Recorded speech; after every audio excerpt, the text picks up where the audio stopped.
Welcome to Energy Unplugged, your go-to podcast focusing on the global energy transition. I'm Oliver Kerr, Managing Director of Aurora's North American business, and today I'm delighted to be joined by Allan Marks. Allan is a partner at Milbank, and he's one of the world's leading project finance lawyers. I'm also joined by George Prassas, head of Aurora's US West business. Allan, George, a very warm welcome to the podcast. Thank you, Oliver. It's a pleasure. Thanks, Oliver. Great to be here. So I think we have a global audience, and I'd like to start by thinking about the US within that broader global context. So, the IRA was really a game changer. It's supercharged domestic investment. It's also attracting a lot of interest from folks elsewhere in Europe, Australia. I'm curious to what extent you think the US is an attractive destination for foreign investment in energy transition. Well, I think it's an attractive market for both domestic and cross-border investment. And that's been stimulated by the Inflation Reduction Act, which of course gets all the attention, but also other laws, the bipartisan infrastructure law at the federal level, and by state policies. The policies in Texas to stimulate fairly low barriers to entry to increase both battery storage and energy production, especially solar and wind, as well as some fossil fuel, stimulants that the states tried to do. California, of course, massive market for inbound investment, both from other U.S. states, but also from outside the United States. We're seeing big investments in the Northeast and really across the country. The United States right now makes up about 16% of global investment just in clean energy. And if you look at the numbers, recently, that's pretty significant. Now China, of course, is almost double that, and the EU is just a little bit ahead of the United States. Maybe about 370 billion U.S. equivalent in a year of investment. But that's massive amounts of money going into clean energy globally. Mm-hmm. I think other countries also have policies and markets that encourage that sort of investment. So if the United States did not have laws like the Inflation Reduction Act, I think they might be lagging, but as it happens, they're actually a market leader. And just to put it in context, that's significantly more than is being invested in fossil fuels. And most of the oil and gas investment, although that's up about 7% year on year globally, is coming in the Middle East and Asia from national oil companies. So it's a different approach. At the same time, another thing we've really seen over the last couple of years is a shift away from globalization as the primary model towards a more domestic focus on manufacturing and labor. And we've just seen new tariffs on EVs from China. I think Europe's just followed suit. So some call it industrial policy, others call it protectionism, whatever you want to call it. Do you think this reshoring of manufacturing will be successful? And I suppose a follow-on question is, to what extent will it impact the cost or the speed of the energy transition? A really good question. I think the fact you asked the question the way you did sort of, there's a nugget of an answer hidden in there that I think most people miss, which is there's a difference between industrial policy that stimulates investment and trade policy, which can throw up barriers to imports. So if you look at globalization in general, the easier it is for capital and labor and technology to cross borders, the more efficiency and the more output and the more growth there should be in the global economy. And that's true for various countries and regions within their areas where they have economic advantage. So if you throw up trade barriers that are motivated by politics or geopolitical concerns, or maybe just protectionism of domestic industries, that tends to not just erode globalization, it tends to erode economic productivity and to increase costs for consumers in countries that depended historically more on imports. In contrast, industrial policy, which is really, if you looked at the Inflation Reduction Act, to me, it's really an industrial policy bill as much as it's a climate bill or an energy bill. By onshoring manufacturing through incentives to build manufacturing facilities, in the IRS for clean energy, the CHIPS Act is doing the same thing for semiconductor fabrication. Whenever you stimulate that kind of investment, there is a subsidy for production. Now, that may or may not comply with, globalization economic pure theory, but it does tend to increase investment, at least in the near term, in the countries that are providing those sorts of stimulus, if the stimulus is strong relative to other countries.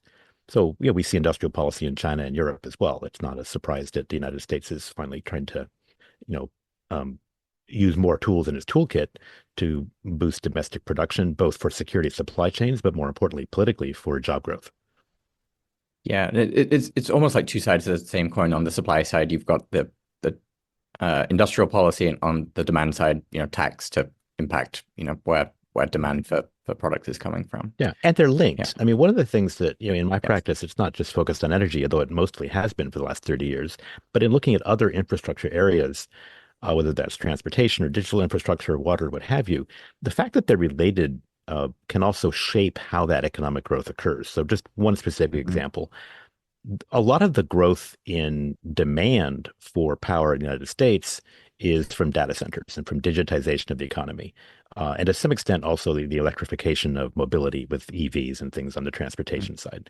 So you just look at transportation infrastructure shifts and digital infrastructure shifts and combine that with domestic manufacturing incentives for, say, for digital components, for energy components. Those two things together will tend to create more demand for power, as well as more efficient use of power and a tendency to have that power be cleaner and greener. But it's a tricky thing to do because sometimes the pace of the growth of demand we're now seeing is outpacing in some areas the ability that we have to bring new power online and power resources into the grid.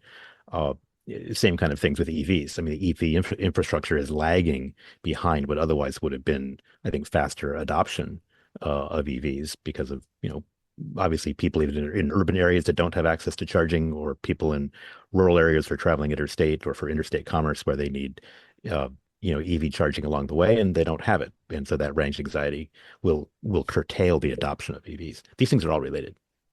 And it's a really nice way of drawing the distinction out. And firstly, I like the dichotomy of kind of the global trade policy elements and then the industrial policy elements, and then breaking that down a level further to understand the demand and supply drivers within that. Stepping back out, looking at the global context across the trade policy dynamics and industrial policy dynamics, there's a bit of a difference in how people are utilizing carrots versus sticks to encourage certain behaviors. In the US, we see a lot of carrots, both pushing the demand and the supply side of the equation, as Oliver flagged up front, really supercharged by the Inflation Reduction Act. Now, you take a look globally, and the trend isn't exactly the same as the US, right? Where Europe is maybe somewhere in between. There's a number of subsidies, but there's also a lot of sticks being utilized on the carbon tax side and whatnot. And then you look at regions like Canada, where they're implementing a lot of sticks, more so than carrots. So I'm keen to get your thoughts. Is there anyone that's doing it right? Or is it just shades of gray? I don't know that there is a right and wrong here. And the fact that different areas do different things is probably good. That experimentation internationally, I think, is helpful to find more effective policies. In the United States, we have lots of differences between states and between regions on their state policies, that have different economic impacts. To me, in looking at your question, I think the first question is, well, what's your policy goal? Is it something like reallocating capital in ways that are more efficient? Is it reallocating capital in ways that are cleaner and greener? Is it environmental justice? Is it job creation? I mean, there's multiple goals that are often trying to be achieved by these, by relatively fewer policies. And that's always in the context of being mindful of macroeconomic effects and of competition or antitrust concerns and market concentration and market power and how that can be regulated so that basic regulated things like energy can be produced in a way which is affordable and not just reliable or efficient. So from a carrot and stick standpoint, I think on the carrot side, the incentives are very effective. We've seen that because just looking at, for example, the United States, how production tax credits and investment tax credits have stimulated massive investment in renewable power and are continuing to do so, and it's growing kind of geometrically. Looking at renewable portfolio standards and similar rules, revenue supports in Europe on the power side that create a market for power that's produced in a certain way that's either cleaner or more efficient. Those things are long-standing and have, for the last 30 years, really been the major drivers, even more than, say, tax credits for a lot of that kind of investment. I think tax credits are different than a direct revenue subsidies. Here you might contrast, for example, the United States with Europe. Europe tends to have more direct revenue subsidies, and the United States has relied more on tax credits. I think there's more friction with tax credits. There's higher transaction costs, uh, but there may also be some savings because you don't rely on an administrative or public bureaucracy to police whether the things that are being done are in fact complying with legal requirements. So there's a discipline that the private investors in tax credits, for example, will bring to verifying and through contractual risk allocation, making sure that projects are done properly. Mm. So I think there's trade-offs there, but there certainly is more friction than you might otherwise see, say, in European markets. If you look at the sticks, a carbon tax is not necessarily meant to pick winners and losers. It's meant to have companies that produce greenhouse gas emissions internalize what otherwise are externalities, where today they're causing harm, environmental harm, climate harms, but they're not accountable for that. They don't have to pay for it. So, it's no different than if you have, an older, simpler air emissions rule where there's particulates being produced by a power plant and you require the power plant to have scrubbers, or you have absolute limits on what kinds of particulate emissions can be allowed. By making the business bear that cost by upgrading its emissions technology, the analogy in the greenhouse gas areas, carbon capture and storage, as opposed to say scrubbers from an old, coal-fired power plant to deal with NOx emissions. There's parallels in the way these legal structures are meant to achieve cost allocation that is more reflective of the costs that are actually being imposed by the particular technology. So super interesting. And something that you touched on up the top there that I want to dig into a little bit more is teasing out and unpacking that experimentation across different regions, but focus on the US. I think we're speaking to a global audience here. When people think about the United States policy when it comes to the energy transition, it's the Inflation Reduction Act and the barriers that are put in place for protectionism that have recently been announced. But I think beyond that, what's often maybe not misunderstood, but not explored by most folks is understanding the real regional dynamics that are at play across the different system operators and regional transmission owners and the regulated regions that make up a lot of the US. There's a lot of unique and often contrasting dynamics, and you really see that experimentation at play on a large scale under the dynamic or under the constraints of the same federal policy. So with that, maybe let me keep it very high level at first. Maybe speak to a few of those regional trends you're seeing and how they're driving different dynamics across the US. Sure. So, as you point out, in the United States, we do have federal energy regulation. It deals with interstate flows of electrons, kind of in simplistic terms. And the United States is divided into various different regions. We have regional transmission organizations that are responsible within their areas, whether that's the West Coast or the Northeast, the Midwest, the South and Southeast, and so forth. Within that, individual states regulate the utilities within their jurisdiction. And at the state level, that can take different shapes.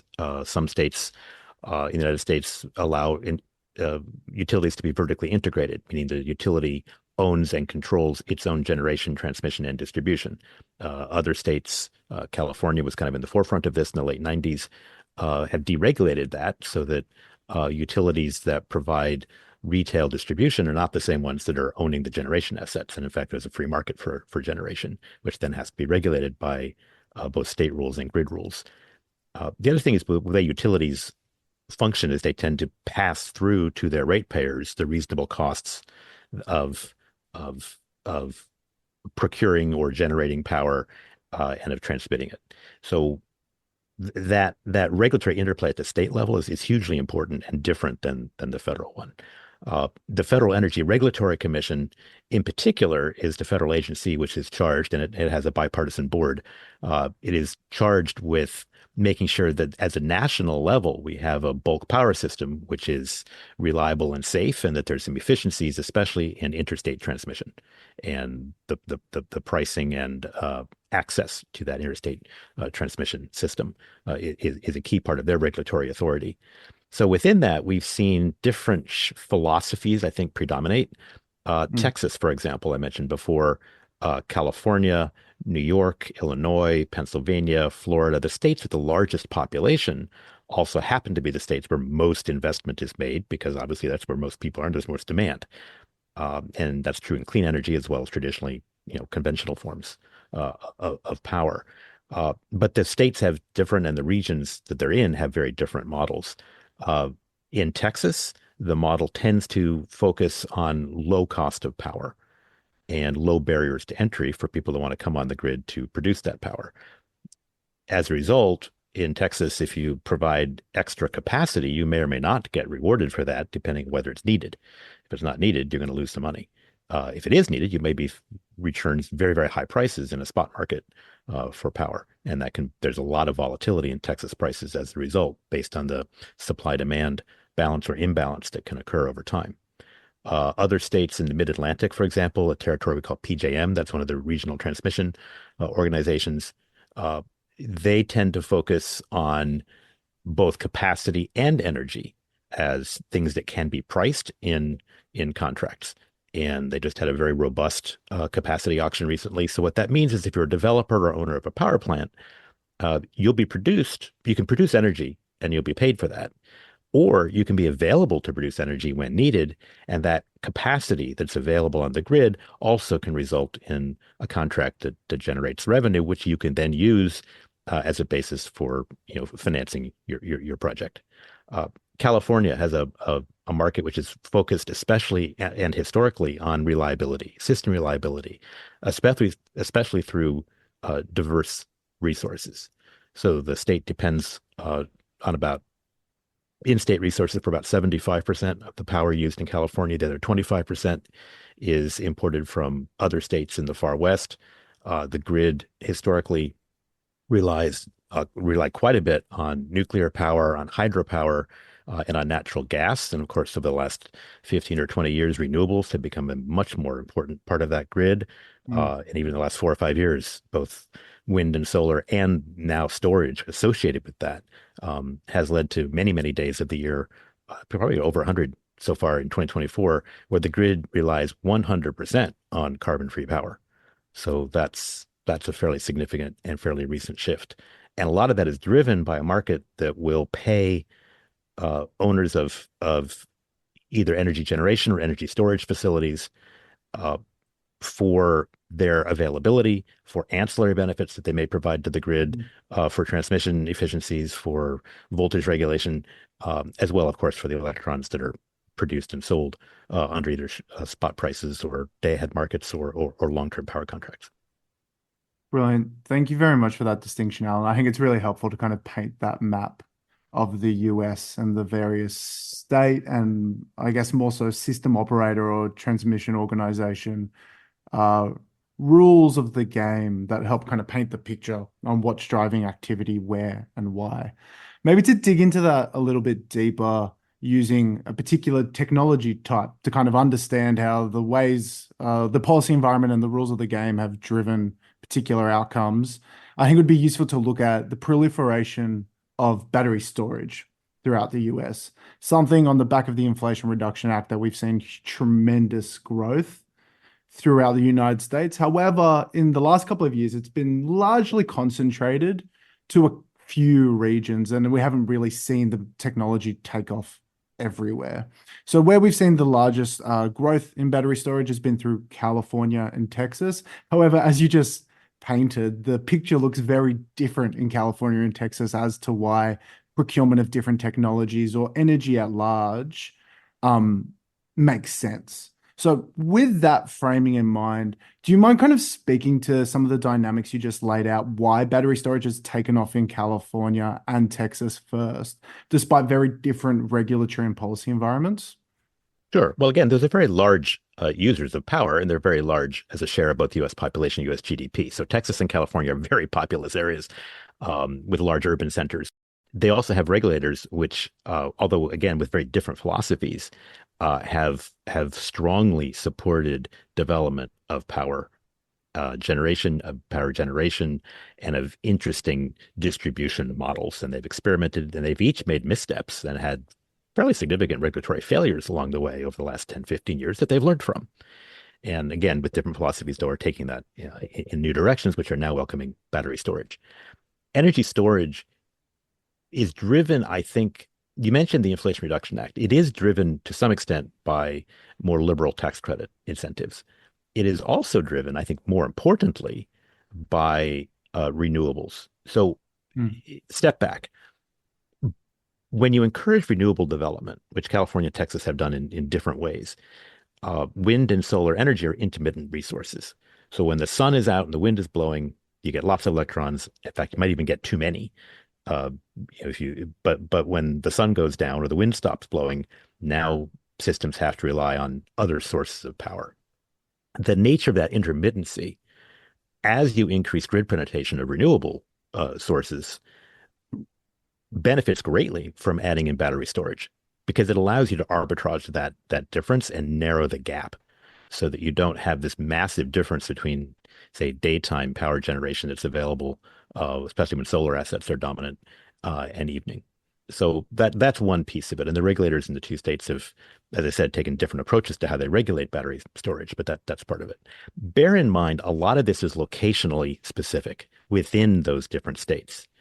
In California, the hydro resources tend to be located in the mountains. That's the eastern and northern part of the state. The population centers tend to be clustered along the coast with a few large central valley cities. The solar resources tend to be located in the south and the southeast of the state, where it's hot. A lot of that area is desert or fairly arid in the Central Valley. And so you have these transmission systems that historically have brought power from hydroelectric dams to coastal cities, from nuclear power plants. There were more in California. We've decommissioned almost all of them, but the nuclear power plants were very large, and they're part of that baseload transmission system. And there's also then a need sometimes to shift power from the northern or southern part of the state, north or south. And those transmission lines, very long transmission lines, can become congested. There's some pinch points which limit the ability to move power from where you may have excess to other places where you have excess demand relative to the power that's available. So battery storage provides a really good way to alleviate congestion on that transmission system, as well as to integrate the intermittent resources into the grid. But it means you can have very big pricing disparities within the state, from node to node, from location to location, depending as much on transmission as on supply and demand balances and weather, which of course would be another very significant factor in all of this.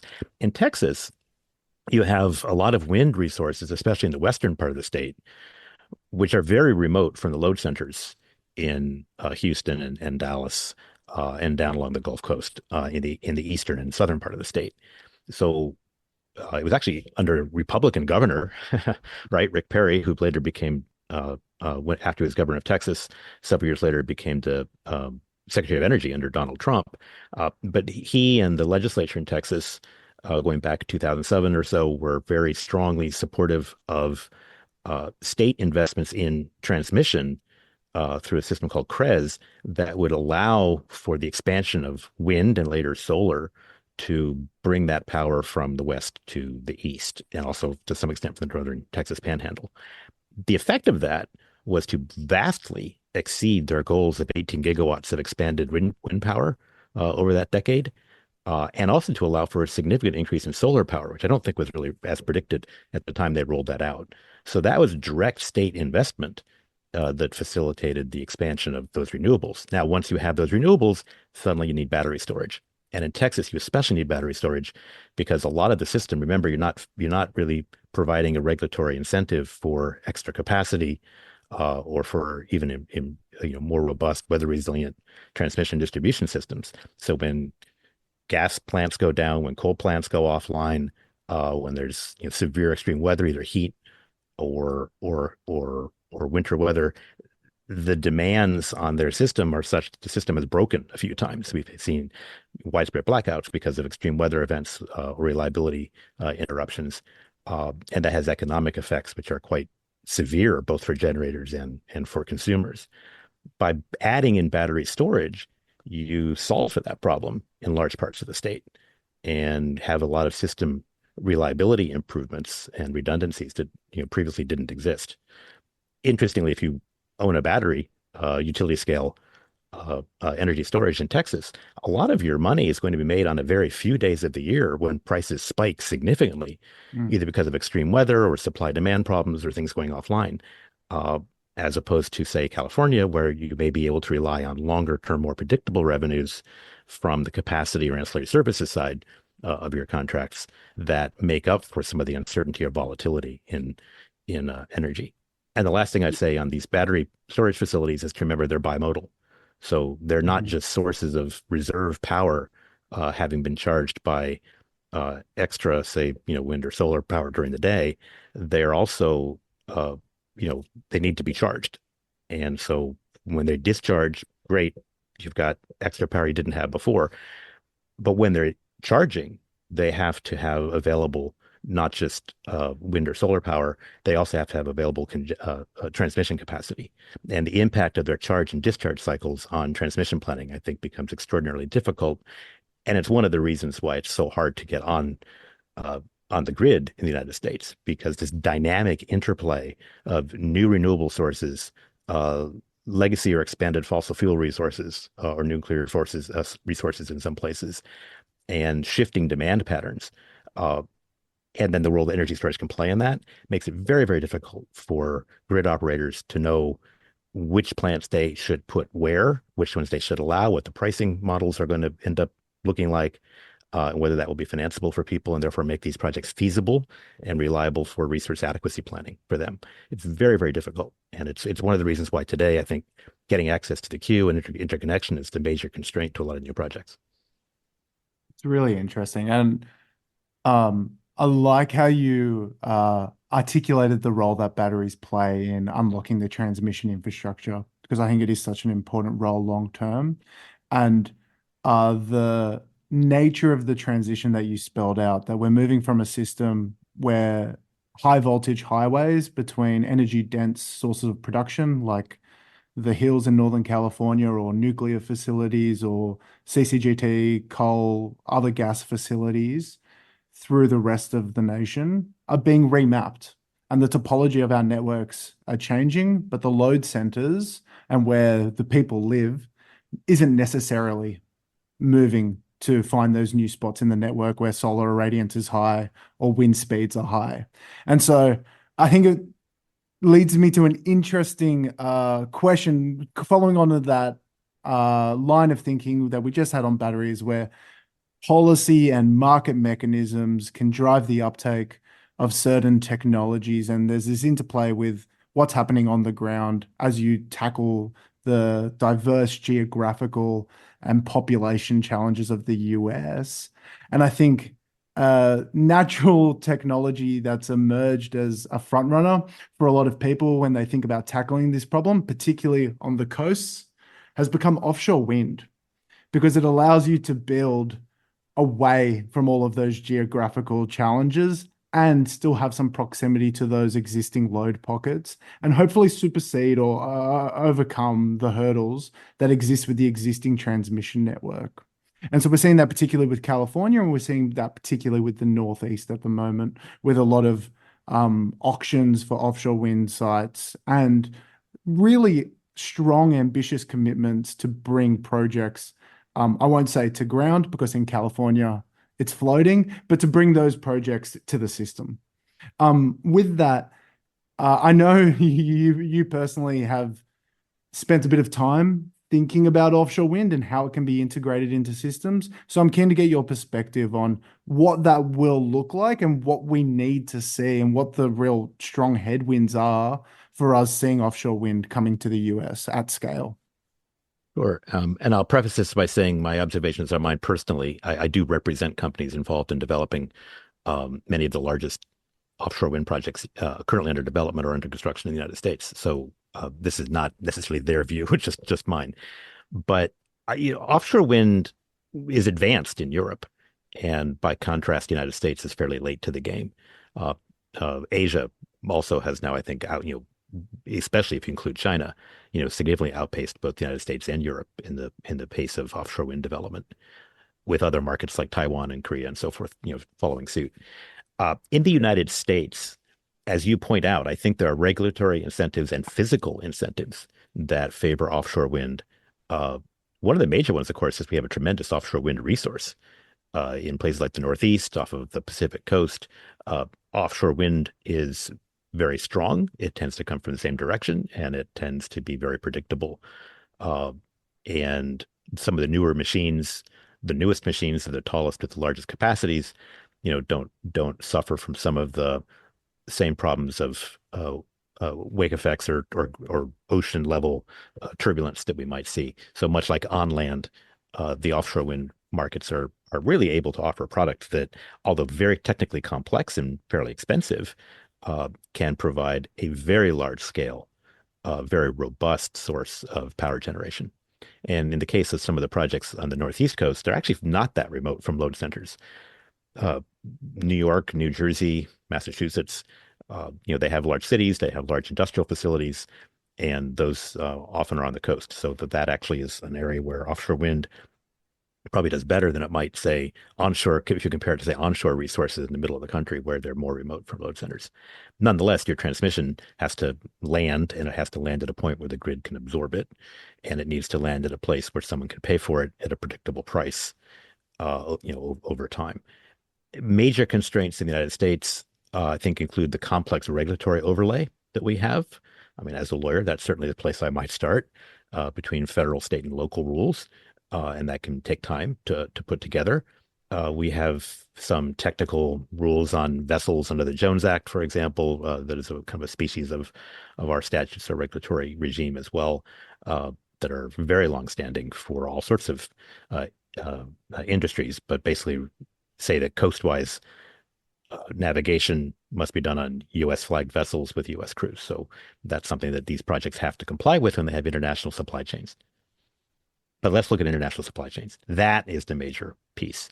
Because the United States is not as developed as an offshore wind market historically, compared to, say, Europe, most of the technology and most of the manufacturing for monopiles, for wind turbines, for special vessels that lay cable, or the special crane ships that lift and hoist these machines, which are 40 stories above the ocean, and then have to go down deep to wherever they're being anchored, depending on the anchoring technology. Most of that exists in Europe, to some extent in Asia, and not really the United States. So the Inflation Reduction Act and other laws that we have that have been trying to stimulate, the bipartisan infrastructure bill also favored offshore wind in certain places. Those are designed to create a domestic supply chain. Why is that important? It's important because it means you can accelerate the development of these very long lead time projects. It means you can develop more secure and more efficient supply chains domestically, and you can create domestic manufacturing jobs, circling back to that industrial policy aspect of this, not just climate, not just energy, but also job creation and creating that whole supply chain vertical for what could be a fairly robust and significant new industry. Just changing tack a little, I think it would be remiss of us, given the upcoming election in November, not to talk about politics. It's interesting. Energy and climate actually haven't been a huge focus of either campaign, I don't think. At the same time, my sense is, talking to folks, that people in general seem to think that the election could have major implications for energy transition in the US, including a bunch of the technologies we've just been talking about. I suppose my question is, does it really matter who's in the White House next year? And maybe with your legal hat on, to what extent could a new administration, even if it wanted to, unpick, some of the key aspects of the IRA? So there's a lot there to unpack. Let me preface it by saying, yes, it does matter significantly who's in the White House, but not just for energy. I think it impacts other things with respect to whether that's, geopolitics and international affairs, or macroeconomics, or rule of law, what have you. But setting the politics of that aside, I'm struck, Oliver, by the fact you mentioned that you don't think energy and climate are major emphases for either campaign, because I suspect the energy and climate advisors for those campaigns would disagree with you, and they'd say, "No, are you kidding?" We have on one side President Trump's campaign saying "drill, baby, drill," on the assumption that that somehow magically creates oil and gas production, which it doesn't and won't. In fact, oil and gas production are up under Biden more than they were under Trump. There are more leases on federal lands that have been given, although for much smaller acreage. And drilling permits under Biden than Trump. So it's a lot of that's driven by macroeconomics and the needs of the United States to export gas to Europe in the wake of Russia's invasion of Ukraine, and what OPEC does on prices. And frankly, a robust economy where there's more demand for energy across the board, including fossil fuels, which still dominate many parts of our energy sector. So who the president is will probably not change those macroeconomic drivers. Right. On the other side, we've seen with the campaign of Vice President Harris and her pick to be her running mate, as would be the new Vice President, Tim Walz, a lot of emphasis on climate, but also on energy as it relates to job creation. And so these are things I think they have emphasized. The reason it's maybe de-emphasized is because most voters might not care that much about it. Voters in the United States, when asked what issues drive them to the polls or make them pick a candidate, do not rank energy or climate in, at the top of their list. They have other issues that are for them more important. So from that standpoint, that's true. As far as the Inflation Reduction Act goes, it was passed strictly by the Democrats in the U.S. House and U.S. Senate and approved by President Biden.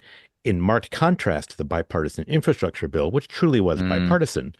And so, and I think historically we have seen lots of bipartisan support, in particular for renewable energy in the United States, and for energy security across both parties, however that's defined.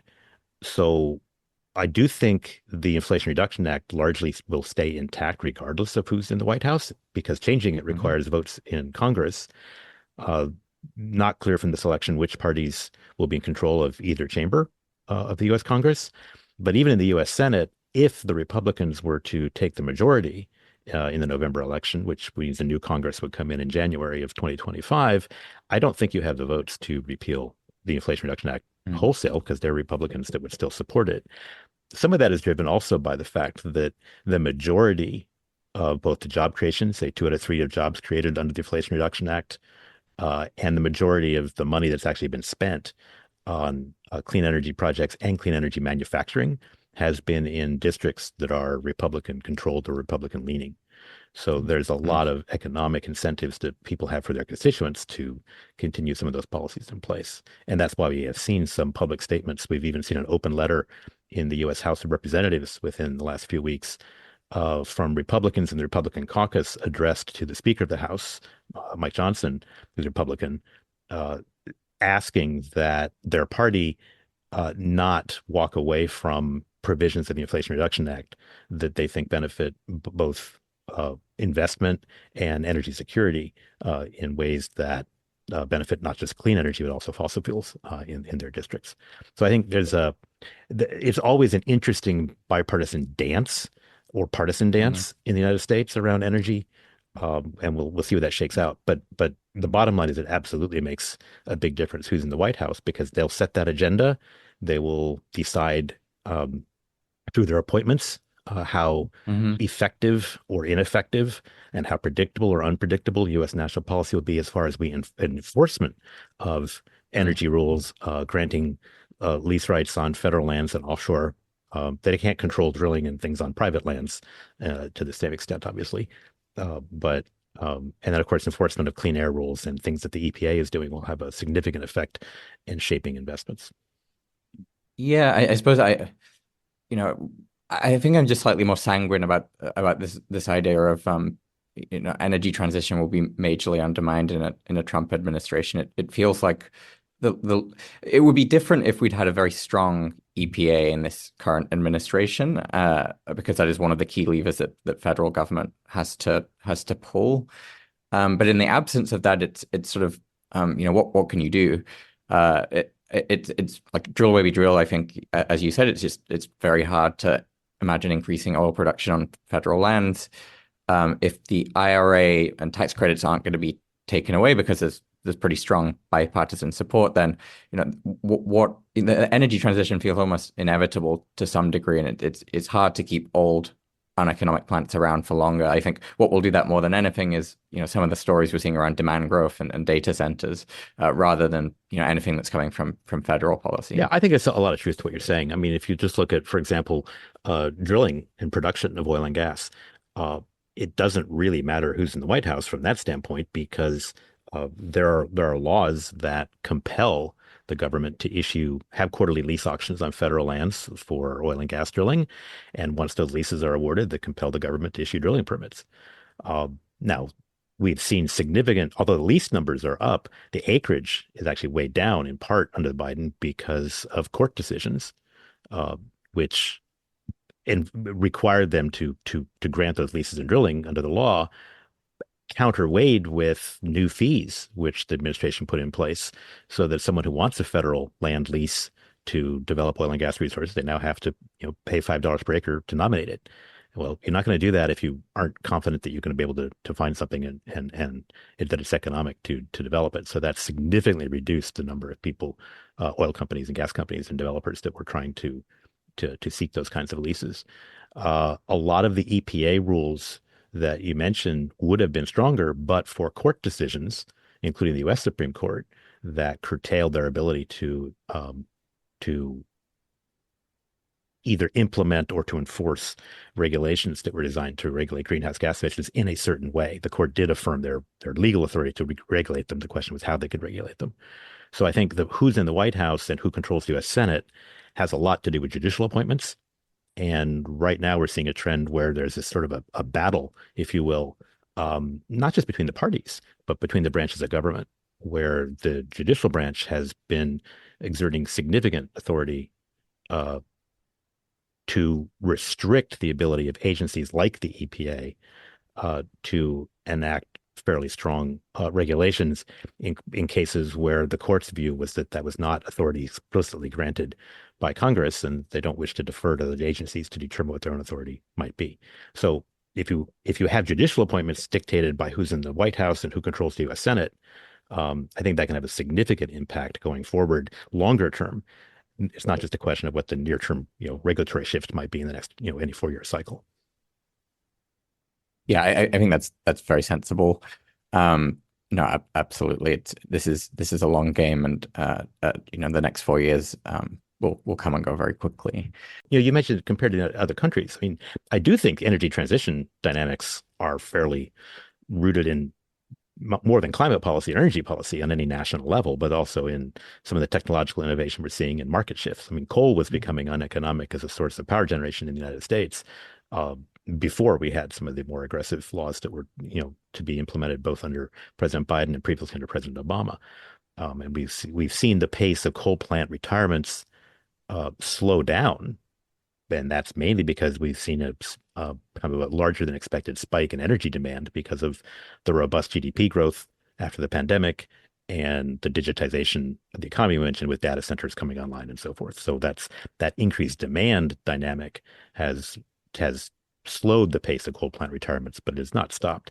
If you look at new power plants coming online and look at, for example, the applications for grid connection, the vast majority, well over 90%, is either wind or solar or storage, either standalone storage or solar plus storage. The remainder, 4 to 6%, is natural gas. That tells you where the economy is trending, and that's driven by economics, both domestic and international economics, much as anything else. I think that's a great place to wrap up. And one of the typical ways we like to end is with a quick fire round of under or overrated. So I'm going to put a couple of things to you, and you're going to tell me whether you think they're under or overrated, and you can explain briefly, but in a sentence or two. So the first is the impact of data centers on the U.S. grid. I think it's correctly rated. I mean, I think it's significant. I think it's huge. And the biggest growth in energy efficiency, therefore, in the future is how you figure out how to make chips more efficient. Because if you can run data centers that use less power for data processing and therefore emit less waste heat and use less power for cooling, those are the two main things you're doing in data centers, then their impact on power demand will be considerably lessened. But it's a significant trend. I think that's probably right. That's aligned with our view. I think the second is the potential for tax credit transferability to open up more finance for clean technologies. Yeah, we're already seeing that. We've seen probably an estimate of $25 billion just in the first half of the year for tax transfer deals already in the U.S., either that have been funded and committed or have been announced and expected to happen in the second half. So I think what's important about that, though, is not merely the mechanisms by which the law allows for tax credits to be used or monetized, so much as the fact that since the Inflation Reduction Act, we now have 10 years of runway. So because investors, whether they're investors in tax credits or investors in power projects that will benefit from those, or manufacturing facilities ultimately even that could benefit from them, at least indirectly, that long-term runway it validates the decision that institutions might have to dedicate resources and to commit to that. Previously, we've had these tax credits on the books for 20 or 30 years, but they don't. They were always in danger of expiring, and so no one would bulk up in it. That predictability helps. Perhaps slightly underrated. And then the final one is the threat of AI to the legal profession. That's overrated. And I'll tell you why. Like any other technology tool, what it means is that lawyers will have to become more productive and use that tool better. And so, what do people pay lawyers for? They pay them for judgment and for insight and for not just knowledge, but the ability to apply that in ways that are creative. And AI lets you do that better. Now, there are certain legal tasks, routine filings, a lot of things that people on the street may depend on a lawyer on today, that where AI can handle that just fine. So there's certainly a transition for some parts of the profession, but it merely means that what lawyers do have to be better and quicker and more responsive to justify the fees. Yeah, you heard it here first. Excellent. So thanks so much, Allan, for joining. Really appreciate your time. We'll see you at the Energy Transition Forum in New York in October. But really appreciate the discussion today. It was fantastic. It was my pleasure. Thanks, Oliver, and thanks, George. Appreciate it. That was Oliver Kerr, Managing Director of Aurora's North American business, and George Prassas, Head of Aurora's US West business, talking to Allan Marks, partner at Milbank. Thanks for listening to Energy Unplugged. Do keep an eye on our podcast feed for more in-depth conversations with senior members of the energy industry. The best way to do this is to follow or subscribe to the podcast via whatever platform you use.